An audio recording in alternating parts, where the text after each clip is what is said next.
Good morning dear students. कक्षा 8 के सभी विद्यार्थी आज इंग्लिश रीडर के लेसन 2 की स्टडी शुरू करेंगे। देखिए, इंग्लिश रीडर में फर्स्ट लेसन आपको पढ़ाया गया था। फर्स्ट लेसन का नाम था आपने पोएम पढ़ा, शायद पोएम द फ्यूचर है ना। द फ्यूचर आपने पूरा कर लिया।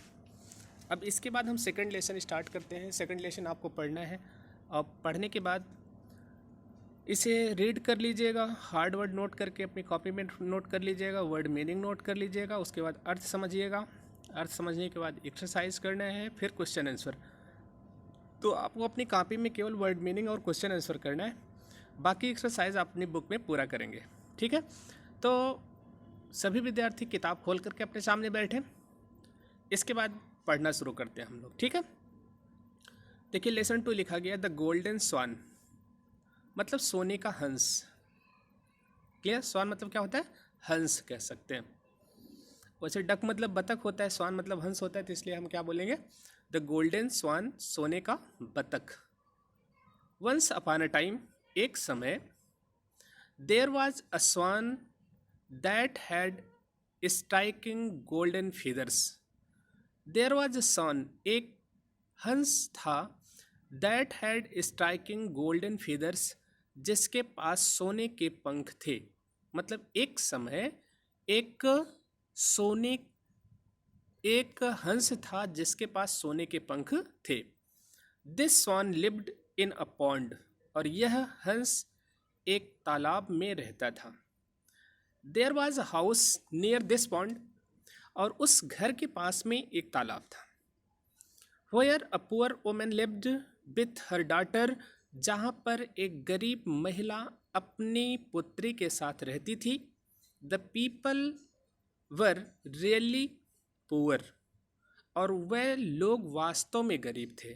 And were leading a through life, मतलब वह एक बेकारी का जीवन जी रहे थे।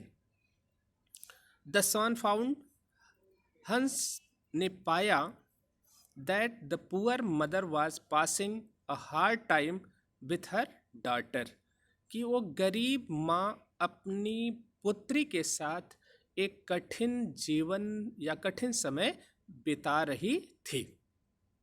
क्लियर? तो अब यहाँ पर देख लीजिए पहले पैराग्राफ कैसे आपको रीड करना। Once upon a time there was a swan that had striking golden feathers. This swan lived in a pond. There was a house near this pond where a poor woman lived with her daughter. The people were really poor and were leading a thought life. The son found that the poor mother was passing a hard time with her daughter. यहाँ जो thought लिखा है इसी की spelling कर लीजिएगा, throw life कर लीजिएगा। ठीक है, हार्ड लाइफ कह सकते हैं, ये गलत लिखा है, इसको इम्प्रूव कर लीजिएगा। द सन थॉट, हंस ने सोचा, if I give them one after another my golden feathers. देखिए हंस ने सोचा, if I give, यदि मैं देती हूँ, them मतलब उन्हें, one after another my golden feather, एक के बाद अगला अपना सोने का पंख, किसको? the mother can sell them, तो माँ उन्हें बेच सकती है। she and her daughter can live in comfort with the money raised from it, वह और उसकी पुत्री आराम का जीवन जी सकते हैं with the money raised from it, जो पैसा इससे कमाएंगे। आफ्टर थिंकिंग दिस, इसे सोचने के बाद, the swan flew away to the, हंस उड़ के कहाँ गया? मतलब उस दादी माँ के घर, मतलब उस बूढ़ी माँ के पहुंचा, या पुअर वोमेन्स हाउस, गरीब महिला के घर गया। ऑन सीइंग, देखिए, on seeing the swan inside the house, हंस को घर के अंदर देख, द वोमेन सेड, महिला ने कहा, why have you come here, why have you come here, तुम यहाँ क्यों आए? We have nothing to offer you, हमें तुम्हें देने के लिए कुछ नहीं है। द स्वान रिप्लाइड, हंस ने उत्तर दिया, I have not come to take anything, मैं कुछ लेने नहीं आई हूँ, but I have something to give you, लेकिन मुझे कुछ देना है। आई नो योर कंडीशन, मैं आपकी दशा जानता हूँ। I will give you my golden feathers, one by one you can sell them. I will give you golden feathers, मैं तुम्हें सोने के पंख दूंगी। वन बाई वन, एक एक करके, यू कैन सेल देम, तुम इन्हें बेचना। With the money raised through it, इसे बेच करके जो पैसा प्राप्त करना। You people can easily live in comfort, तुम लोग आराम का जीवन जी लोगे। आफ्टर सेइंग दिस, इसे कह करके, द स्वान मतलब हंस, said one of the feathers, अपने एक पंख को गिराया, एंड फ्लू अवे, और उड़ गई। This became a regular feature, and from time to time swan come and every time left another feathers। ये रेगुलर हो गया, नियम बन गया, और हंस प्रतिदिन आती और एक पंख गिरा करके चली जाती, छोड़ करके चली जाती। Like this the mother and her daughter, इस प्रकार माँ और उसकी पुत्री were happy leading their life by selling the feathers, मतलब पंख को बेच करके खुशहाल जीवन जीने लगे। तो अब देखिए, आपने इस पैराग्राफ को पूरा पढ़ेंगे कि किस प्रकार हंस मतलब आना शुरू करती है किनके पास, उस बूढ़ी मतलब गरीब महिला और उसकी पुत्री के पास, और उसे कैसे सोने के पंख देना शुरू करती। तो कम से कम आप लोग 2 टाइम्स इसको क्या करिएगा, रीड करिएगा। हार्ड वर्ड भी नोट करिएगा, जैसे कंडीशन लिखा गया है, डॉटर लिखा गया है, फीदर्स लिखा गया है।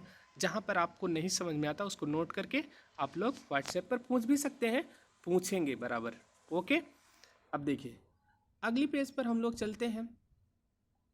तो अगला पेज जो हमारा है यहाँ पर देखिए, अब यहाँ तक कहा था ना, फीदर ऑफ द गोल्डन स्वान, अपने मतलब जो सोने का हंस था अपना एक पंख गिरा दिया। Each golden feather got them enough money, अब प्रत्येक सोने का पंख उन्हें पर्याप्त पैसा देता था। To keep them in comfort, उन्हें आराम से रहने के लिए। But the mother became greedy, लेकिन हुआ क्या, कुछ दिन के बाद जो हुआ, माँ लालची हो गई। To get all feathers as soon as possible, कि जितनी जल्दी संभव हो वह सभी पंख प्राप्त कर ले। वन डे, एक दिन, he said to her daughter, उसने अपनी पुत्री से कहा, now we will not trust this swan, trust मतलब विश्वास करना होता है, अब हमें इस हंस पर विश्वास नहीं करना होगा। पॉसिबली, संभवतः, सी में फ्लाई अवे, ये जल्दी ही क्या हो जाएगी, उड़ जाएगी। एंड नेवर कम बैक, और कभी वापस नहीं आएगी। इफ दिस वुड हैपन, यदि ऐसा हो जाता है, we will be poor again, हम लोग पुनः क्या हो जाएंगे, गरीब। We will take all her feathers, हमें उसके सारे पंख ले लेने चाहिए। When she will come the next time, जब वह अगली बार आए। तो यहाँ तक आप लोग सोच लीजिए, अब लालच आ गई और उसने सोच लिया कि उसके पंख को क्या करेगी, एक ही साथ में पूरा ले लेगी। The innocent daughter replied, innocent मतलब निर्दोष, पुत्री ने उत्तर दिया, मदर माँ, this will hurt the swan, इससे हंस को क्या होगा, नुकसान पहुंचेगा। We will not cause any pain to her, हमें किसी प्रकार का उसे कष्ट नहीं देना चाहिए। But the mother was determined to catch hold the swan, लेकिन माँ ने डिटरमाइंड निश्चय कर लिया था हंस को पकड़ने का। द वेरी नेक्स्ट टाइम, ठीक अगली दिन, सी कम, वह आई। अब देखिए यहाँ पर क्लियर हो गया, सी का मतलब कौन, स्वान, आया नहीं बल्कि आई।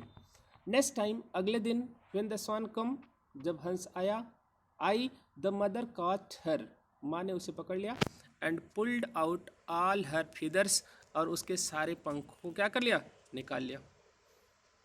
Now the golden feathers of the swan change into some strange feathers, अब जो सारे सोने के पंख हंस के थे वो कुछ विशेष पंख में बदल गए। The mother was shocked to see such feathers, माँ ऐसे पंखों को देखकर स्तब्ध रह गई।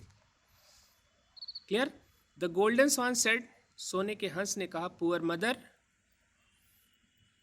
गरीब माँ, I wanted to help you, मैंने तो आपको सहायता देना चाहा, but you wanted to kill me, लेकिन आपने मुझे मारना चाहा, इंस्टेड, इसके बदले में, मतलब मैंने आपको ही सहायता की लेकिन आप इसके बदले में मुझे मारना चाहा। एज पर माई विश, जैसे कि मेरी इच्छा है, I use to give you the golden feathers, I use to give you, मैं दिया करती थी तुम्हें किस किसके, सोने के पंख। नाउ अब, I think there is no need to help you, अब तुम्हें कोई मदद करने की ज़रूरत नहीं। Now my feathers are nothing more than chicken feathers for you, अब मेरे पंख तुम्हारे लिए केवल मुर्गी के पंख के बराबर के ही पंख होंगे। I am going from this place, मैं इस स्थान से क्या कर रही हूँ, जा रही हूँ। एंड नेवर कम बैक, और पुनः वापस नहीं आऊँगी। द मदर फेल्ट सॉरी, माँ दुखी हुई।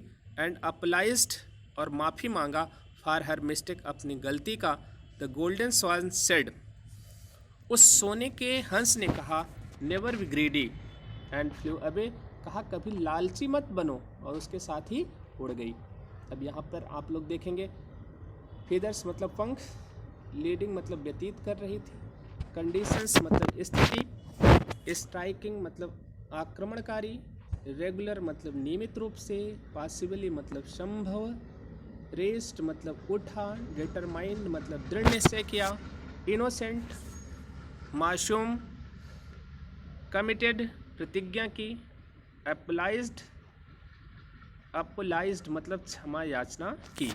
तो इतना आप लोग वर्ड मीनिंग नोट करेंगे, हार्ड वर्ड जो है आप उसको कर लेंगे। देखिए इसमें यहाँ पर लिखा गया ना, the swan give the women one after another feathers, किसका, सिल्वर का, इसको आप लोग पूरा कर लेंगे। यहाँ पर मदर लिखा गया है, द बिकेम ग्रेडी, कौन बिकेम ग्रेडी, मदर, इसको केवल अपने बुक में टिक कर लीजिएगा, ठीक है। The mother felt and apologised for her mistake, sorry, इसको आप लोग कर लीजिएगा, ठीक है। बाकी आप लोग फिल इन द ब्लैंक अपने से कर लेंगे, क्वेश्चन आंसर आपको करा देंगे, ट्रू फॉल्स करा देंगे, ठीक है। इसको लेकिन रीड अच्छे से करिएगा कई बार, ओके। जैसे जैसे अच्छा रीड करेंगे वैसे ही आपको समझ में आ जाएगा। Okay, thank you for